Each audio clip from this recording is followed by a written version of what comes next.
الحمد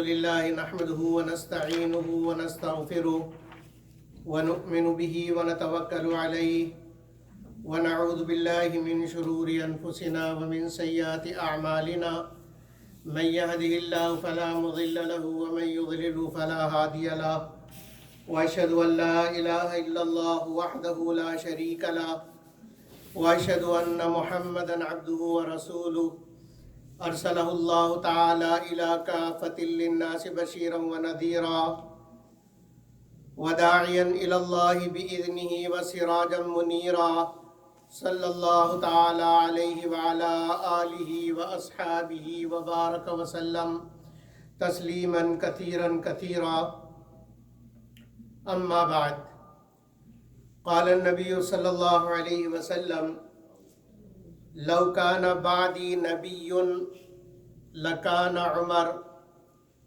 او كما قال صلی اللہ تعالی علیہ وسلم۔ میرے عزیزوں، بھائیوں، دوستوں، بزرگوں، نبی اکرم صلی اللہ علیہ وسلم کی احادیث میں سے ایک حدیث آپ حضرات کے سامنے پڑھی ہے،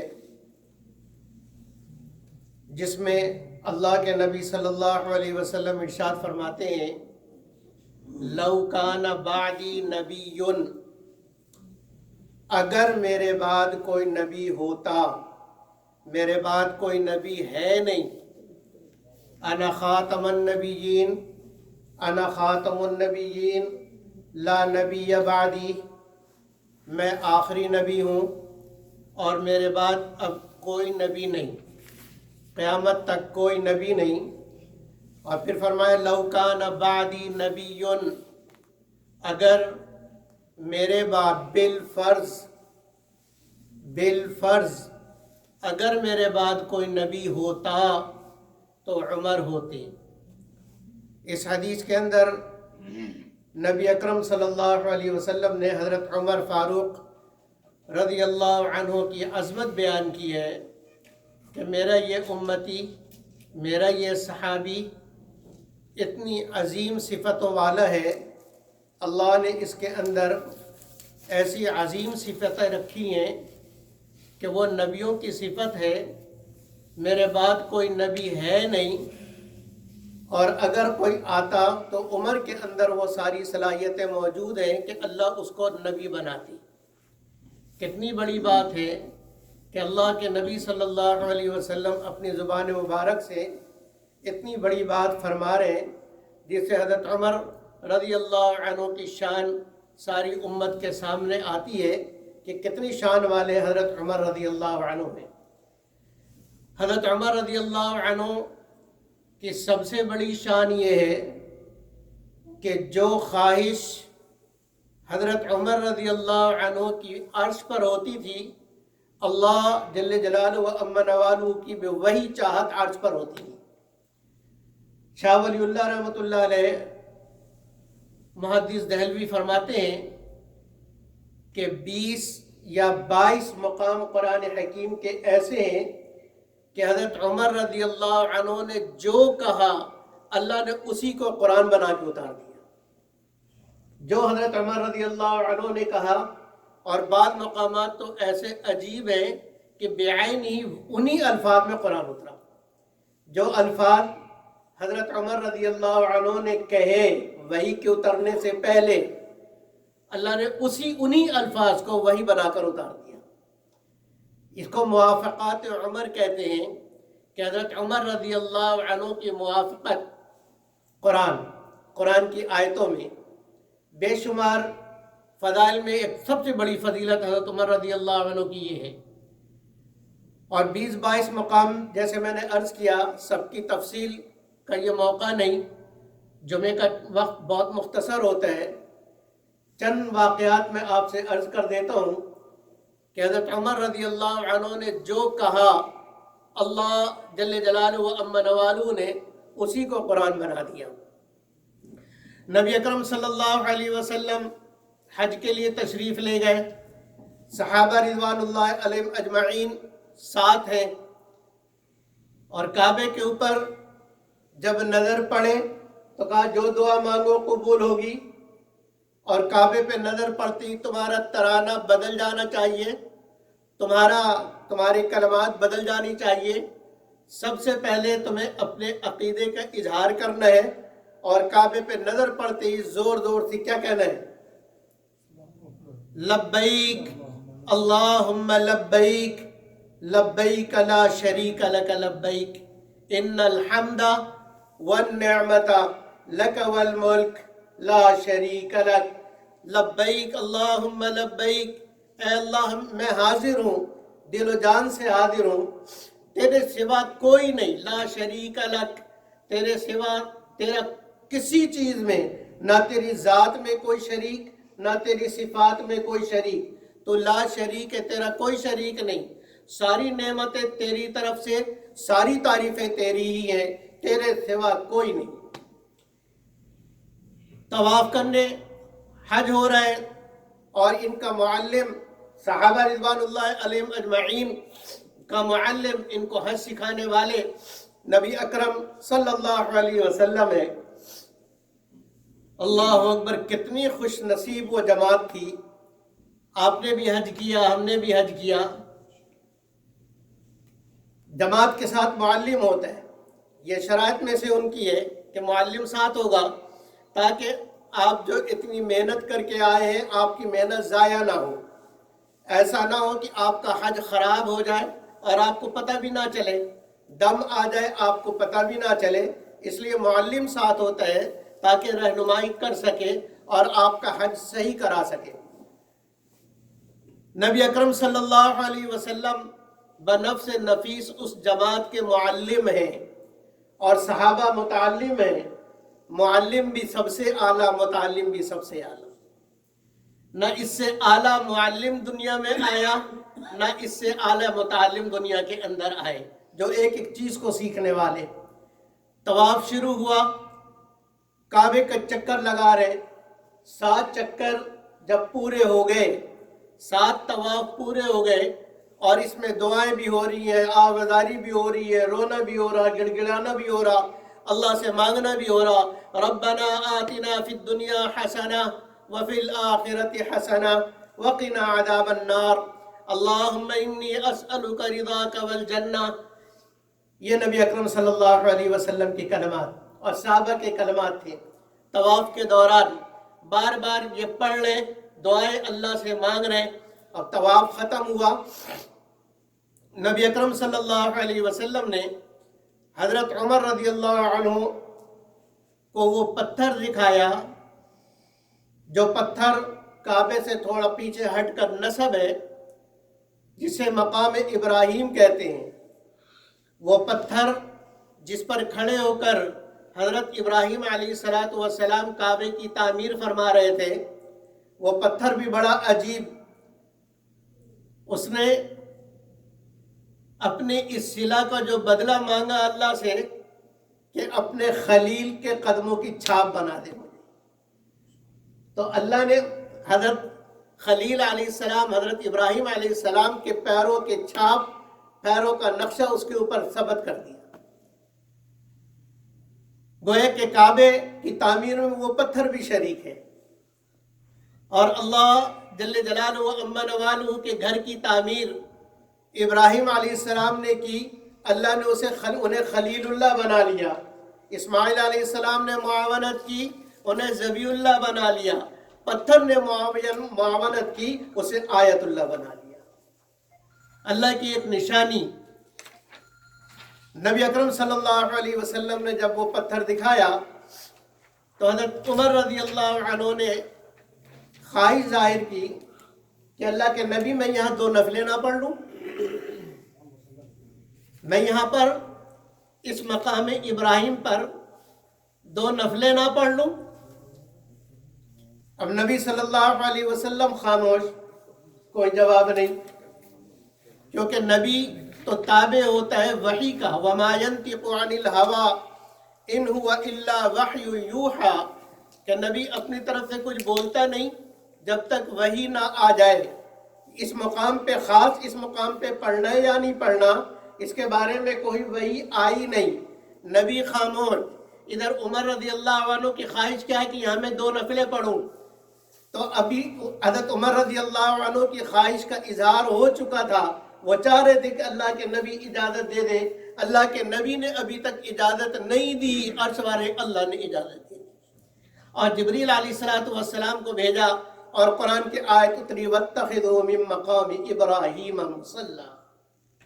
جس جگہ پر حضرت عمر رضی اللہ عنہ نماز پڑھنا چاہتے تھے اللہ نے کہا اسی جگہ کو نماز کی جگہ بنا لو. واتخذوا من مقام ابراہیم مصلی، اپنی نماز کی جگہ مقام ابراہیم کو بناؤ. یہ حضرت عمر رضی اللہ عنہ ہے، اتنے عظیم آدمی. غزوہ بدر ہوا، اسلام کی پہلی جنگ، پہلا غزوہ، قسمہ پرسی کا عالم، 313 صحابہ اور نبی اکرم صلی اللہ علیہ وسلم. ادھر کافر 1000.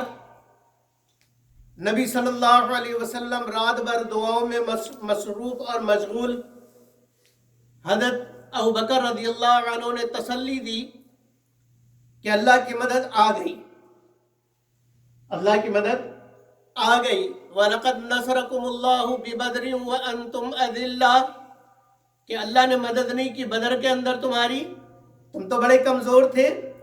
فرشتوں کی جماعتیں اللہ نے بھیجی کہ جا کے مسلمانوں کی مدد کرو. اب مسلمانوں کو اللہ نے فتح عطا فرمائی، کافروں کو شکست ہوئی. 70-72 کافر قیدی بنائے گئے اور ان قیدیوں کو لے کر یہ جماعت مسلمانوں کی مدینہ منورہ آئی. ان قیدیوں کو مسجد نبوی کے اندر باندھ دیا گیا. یہ مسجد نبوی ساری چیزوں کے لیے تھی. قومی اسمبلی بھی مسجد نبوی، مشورے کی جگہ بھی دار الندوہ بھی مسجد نبوی، اور قیدیوں کو رکھنے کی جگہ بھی مسجد نبوی، مشورے بھی مسجد نبوی میں، سزاؤں کا اعلان بھی مسجد نبوی میں، اور یہ گیسٹ ہاؤس بھی مسجد نبوی. باہر سے وفد آئے اعلیٰ، ان کے لیے ان کے ٹھہرنے کا بھی انتظام مسجد نبوی. تو سارا کچھ مسجد نبوی میں ہوتا تھا. اور اس کی وجہ یہ تھی کہ یہ جو کافر جو قیدی بن کر تھے، بہت ساری جنگوں میں قیدی آئے، ان کو یہاں باندھ دیا گیا. 3 دن سے زیادہ نہیں گزرتا تھا کہ وہ مسلمان ہو جاتے. جب وہ دیکھتے تھے کہ یہ صحابہ ان کے اپنے پیٹوں پہ تو پتھر بندھے ہیں لیکن ہمیں پیٹ بھر کے کھلا رہے، ہمارے کھانے کا انتظام پورا، ہمارے پینے کا انتظام پورا، ہمارے آرام کا انتظام پورا. اور پھر رات کو جب وہ دیکھتے ہیں تو صحابہ مسلح پہ کھڑے ہیں اور ہمارے لیے رو رہے ہیں. جب یہ چیز کافر دیکھتے تو 3 دن سے زیادہ نہیں گزرتا تھا کہ وہ کلمہ پڑھ لیتے تھے. اب یہ بدر کے قیدی جب مسجد نبوی کے اندر قید ہوئے، اب ان کے بارے میں فیصلہ کرنا ہے کہ ان کے ساتھ کیا کیا جائے. نبی صلی اللہ علیہ وسلم صحابہ سے مشورہ کر رہے. حضرت ابوبکر رضی اللہ عنہ نے یہ مشورہ دیا کہ اللہ کے نبی ہماری حالات ٹھیک نہیں، یہ کمزور ہے مالی اعتبار سے بھی، تو ان سب سے فدیہ لے کر ان کو چھوڑ دیا جائے، ان سے فدیہ لے کر ان کو آزاد کر دیا جائے. اس احسان کے بدلے میں ہو سکتا ہے یہ یا ان کی نسلوں میں سے لوگ ایمان لے آئیں، کیونکہ کتنا بڑا احسان ہے کہ انہوں نے مکے میں ستایا، پھر بدر میں لڑنے آ گئے. ان کی تو گردنیں مارنی چاہیے، لیکن ان پر احسان کر کے ان کو چھوڑ دیا جائے، شاید آگے یہ مسلمان ہو جائے. دوسرے صحابہ رضوان اللہ علیہم اجمعین کی بھی یہی رائے، اکثر صحابہ کی یہی رائے تھی کہ فدیہ لے کر ان کو آزاد کر دیا جائے، چھوڑ دیا جائے. حضرت عمر رضی اللہ عنہ سے رائے پوچھی، عمر رضی اللہ عنہ خاموش، کوئی کچھ نہیں بول رہے. رائے پوچھی، عمر تم بولتے نہیں، تمہارا کیا مشورہ، ان قیدیوں کے ساتھ کیا کرنا چاہیے؟ حضرت عمر رضی اللہ عنہ نے مشورہ دیا، اللہ کے نبی میرا مشورہ تو یہ ہے کہ ان قیدیوں میں جو میرا رشتہ دار ہے، میرا سگا ہے، وہ میرے حوالے کر دیا جائے. ابو بکر رضی اللہ عنہ کا جو رشتہ دار ہے وہ ان کے حوالے کر دیا جائے، اور جتنے صحابہ یہاں موجود ہیں ہر ایک کو ان کا رشتہ دار دے دیا جائے، اور ہم اپنے ہاتھوں سے اپنے رشتہ داروں کو قتل کر دیں، تاکہ دنیا کو یہ معلوم ہو جائے کہ ہمارا رشتہ ایمان اور اسلام کا ہے۔ اگر ایمان اور اسلام نہیں تو ہمارا تم سے کوئی تعلق نہیں۔ باپ نہیں ہو جب تک اسلام نہ لے آؤ، بیٹا نہیں ہو جب تک اسلام نہ لے آؤ، بھائی نہیں ہو جب تک اسلام نہ لے آؤ، تو ہمارا تعلق ایمان اور اسلام کے ساتھ ہے۔ میں اپنے رشتہ داروں کو قتل کر دوں، ابو بکر اپنے رشتہ دار کو قتل کر دے، تاکہ ساری دنیا کو یہ معلوم ہو جائے کہ ہمارا تعلق صرف ایمان کے ساتھ ہے، اسلام کے ساتھ ہے۔ جو اسلام میں نہیں وہ ہمارا نہیں، جو مسلمان نہیں وہ ہمارا نہیں۔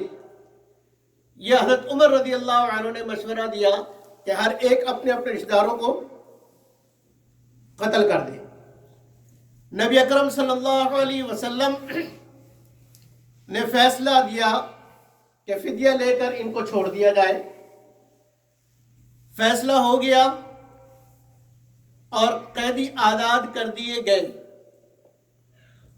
اتنے میں جبریل علیہ السلام تشریف لے آئے اللہ کا پیغام لے کر۔ نبی اکرم صلی اللہ علیہ وسلم پر وحی کے آثار شروع ہوئے۔ جبریل علیہ السلام نے اللہ کا پیغام سنایا، ما کان للنبی ان یکون له اسرى حتى یسخن فی الارض تریدون عرض الدنیا واللہ یرید الاخرہ۔ نبی کے مناسب بات نہیں ہے، نبی کو ایسا نہیں کرنا چاہیے کہ اللہ کے دشمن اس کے قید میں آئے اور وہ ان کا خون بہائے بغیر چھوڑ دے۔ اس کو تو چاہیے تھا کہ ان کے خون سے زمین کو رنگین کر دے۔ اور پھر صحابہ نے مشورہ دیا، صحابہ کی طرف اللہ کا خطاب، تریدون عرض الحیات الدنیا، تم سارے دنیا کا مال و متاع چاہتے ہو، واللہ یرید الاخرہ، اللہ تو آخرت چاہتا ہے۔ تو اللہ کی مرضی بھی کیا تھی کہ ان کو قتل کر دیا جائے۔ عمر رضی اللہ عنہ کی مرضی کیا، ان کو قتل کر دیا جائے۔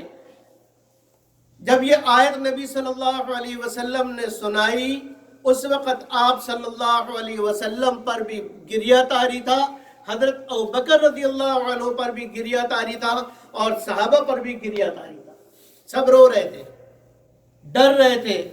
اتنے میں نبی صلی اللہ علیہ وسلم نے ارشاد فرمایا، لو نزل عذاب من السماء ما نجا منها الا عمر۔ اگر اس فیصلے پر اللہ کا عذاب آسمان سے آتا نا تو عمر کے علاوہ کوئی نہیں بچتا۔ یہ حضرت عمر رضی اللہ عنہ۔ ایک اور مقام، ابی بن خلف، منافقوں کا سردار، جس نے مسلمانوں کو بڑی تکلیف پہنچائی، نبی صلی اللہ علیہ وسلم کو بڑی تکلیف پہنچائی، سازشوں میں یہودیوں کے ساتھ ہمیشہ شریک رہا، لیکن مسلمان اپنے آپ کو کہتا تھا، اس لیے پابندی اس کے اوپر نہیں تھی، مسجد میں آتا تھا، نمازیں بھی پڑھتا تھا۔ جب اس کا انتقال ہو گیا، نماز پڑھانے کے لیے کوئی تیار نہیں، بیٹے نے فرمائش کی اللہ کے نبی سے کہ اللہ کے نبی، میرا تو باپ ہے، جو بیٹا تھا وہ پکا مسلمان، مخلص مومن، اس نے فرمائش کی اللہ کے نبی آپ پڑھا دیں، اگر آپ پڑھا دیں گے تو ہو سکتا ہے آپ میرے باپ کی مغفرت ہو جائے، اور بعد کی امت پھر لان تان نہیں کرے گی۔ نبی اکرم صلی اللہ علیہ وسلم رحمت للعالمین، رحمت کا منبع، رحمت کا سرچشمہ، آپ تیار ہو گئے۔ آپ لوگوں سے کہا صفیں سیدھی کرو۔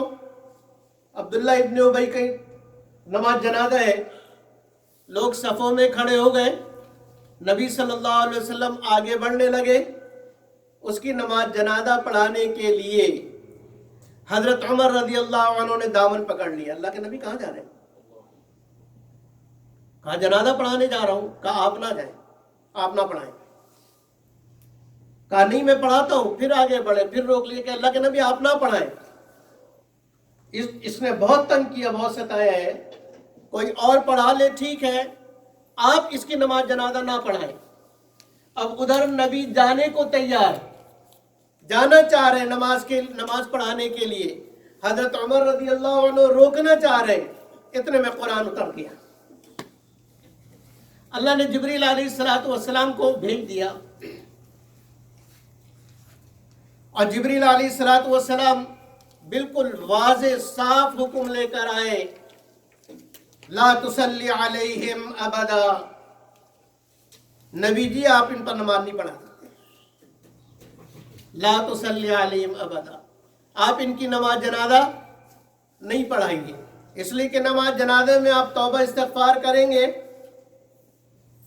اگر 70 مرتبہ بھی استغفار کریں گے تو اللہ معاف نہیں کرے گا اس کو. لہذا لا تصلی علیہم, آپ ان منافقین پر نماز نہیں پڑھائیں. تو عمر رضی اللہ عنہ روک رہے کہ آپ نہ پڑھائیں.